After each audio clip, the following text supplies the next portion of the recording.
만약 5년짜리 그랜저를 월 55만원에 이용하고 계시다면 2년이 남았을 경우에는 약 200만원에 해당하는 위약금이 청구될 수 있습니다. 안녕하세요. 안전한 차량 구매를 위해 모든 걸 알려드리는 카마트25 손팀장입니다. 앞으로 많은 컨텐츠를 업로드할 예정인데요. 오늘은 그 중에서도 많이들 찾으시는 장기 렌트 상품에 대해서 알아보겠습니다. 10년 전만 해도 장기 렌트, 카쉐어링 같은 단어들이 생소했었는데요. 매년 15% 이상 렌트카 시장이 증가하고 있음에 따라서 많은 분들이 찾으시는 상품 중에 하나가 장기 렌트입니다. 모든 상품이 그렇듯이 장기 렌트의 장점만 있는 것이 아닌데요. 오늘은 그 중에서도 장기 렌트의 단점 5가지에 대해 알아보겠습니다. 첫 번째, 계약 후 중도해 지에 따른 리스크가 있다. 장기 렌트도 금융사 명의로 차량을 빌리는 상품이기 때문에 중도해지 시에 위약금이 발생하게 됩니다. 대부분의 고객들이 3년에서 5년 정도 계약을 하시게 되는데요. 중도해지 시에 남은 계약 기간이나 계약 조건에 따라서 위약금이 발생될 수 있습니다. 만약 5년짜리 그랜저를 월 55만원에 이용하고 계시다면 2년이 남았을 경우에는 약 200만원에 해당하는 위약금이 청구될 수 있습니다. 위약금은 계약 조건이나 월 렌탈료에 따라서 차등하게 발생할 수 있습니다. 모든 상품이 그렇지만 장기 렌트도 초기 비용 없이 일반 차량 구매보다 저렴한 데는 다 이유가 있는 법입니다. 하지만 장기 렌트도 리스트런 승계가 가능하신데요. 계약 중간에 같은 조건으로 타인에게 차량을 양도하실 수 있는 방법이 있습니다. 렌트 승계에도 심사나 이용 조건에 따라서 복잡한 절차가 많은데요. 승계에 대해서는 승계를 다루는 콘텐츠에서 자세하게 말씀드리도록 하겠습니다. 두 번째, 무사고 경력이 인정되지 않습니다. 일반적으로 자차를 소유해 차량을 운행하시게 되면 무사고 경력이 쌓으시고 추후에 보험료 할인을 받으시게 되는데요. 장기 렌트의 경우에는 차량의 실소유주가 계약자가 아닌 렌트사이기 때문에 렌트 이용 시에 아무리 무사고이더라도 추후에 보험료 할인을 받을 수가 없습니다. 하지만 반대로 생각해보면 렌트 이용 시에 사고 횟수와는 상관없이 추후 보험료 할증이 없다고 볼 수 있습니다. 운전이 미숙하신 초보 운전자 분들이나 사고가 많아 보험료가 높으신 분들에게는 장점으로 부각될 수 있는 부분입니다. 세 번째, 차량 번호판입니다.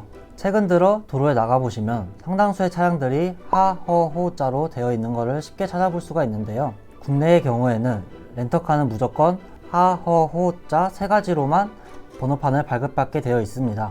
국내에서는 아직까지도 렌터카에 대한 인식이 좋지 않은데요. 그 이유는 장기 렌트 상품이 아직 나온 지가 별로 안 됐고 보통은 단기 렌트 상품을 많이 이용하셨고 렌터카에는 난폭 운전, 그리고 돈이 없어서 탄다는 인식이 강하기 때문입니다. 최근 들어 장기 렌트에 대한 인식이 아무리 좋아졌다고 하더라도 아직까지도 번호판 문제로 장기 렌트가 아닌 리스나 할부 상품을 찾는 분들이 많이들 계십니다.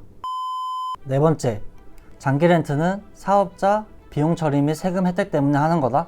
장기 렌트라고 하면은 개인 사업자나 법인 사업자 분들이 세금 절감 혜택이나 비용 처리 혜택을 보기 위해서 이용하시는 거라고 많이들 생각하시는데 물론 맞는 말입니다. 하지만 과대 광고가 문제입니다. 무조건 월 렌탈료와 계약 조건에 상관없이 100% 비용 처리가 되는 건 아닙니다. 계약 조건에 따라서 50%만 비용 처리가 되는 경우도 있습니다. 비용 처리가 최대의 장점이긴 하지만 이것이 단점이 되는 이유는 과대 광고를 하면 이를 인센티브를 받는 영업사원들이 악용하기 때문에 단점이 되는 것이기 때문입니다. 따지고 보자면은 현금 구매로 차량을 구매하시는 게 가장 좋습니다. 다섯 번째, 장기 렌트 이용 시 차량 정비는 모두 렌트사에서 한다. 결론부터 말하자면은 절대 아니다입니다. 물론 렌트사에서 가입할 수 있는 정비 서비스를 이용하시면은 차등적으로 정비 서비스를 받아볼 수 있습니다. 하지만 무료는 없겠죠. 가장 기본적인 정비 서비스도 최소 3만원부터 최대 10만원까지도 월 렌탈료가 인상될 수 있습니다. 금액으로만 보면은 이러한 정비 서비스를 누가 이용하실까 싶지만 차량 운행이 많은 대형 법인이나 연 주행거리가 많은 고객님들께서는 이런 상품을 이용하는 것이 오히려 이득이 될 수 있습니다. 하지만 반대로 생각해 보시면 차량 대수가 적은 법인에서나 연 주행거리가 짧은 고객님들께서는 정비 상품을 이용하시면 오히려 금액적으로 손해를 볼 수 있겠죠. 이런 분들은 자가 정비를 하시는 게 금액적으로 이득을 볼 수 있습니다. 장기 렌트를 하면 안 되는 5가지 이유를 장기 렌트를 컨설팅하는 제 입장에서 알려드렸는데요. 이처럼 이러한 단점들이 있음에도 불구하고 장기 렌트를 많이들 하시는 분들은 분명히 존재하십니다. 당장에 도로를 나가봐도 허하호자를 가진 장기 렌트 차량을 손쉽게 찾아볼 수 있습니다. 이러한 단점이 있음에도 나는 상관이 없다, 아니면은 해당되지 않는다, 이런 분들이 구입을 하시는 건데요. 몇 천만 원, 억이 넘어가는 차량을 계약을 진행하시게 되는데 장기 렌트 상품의 단점이나 어떤 상품인지 정확히 알고 진행하셔야 된다는 게 저희 카마트25의 생각입니다.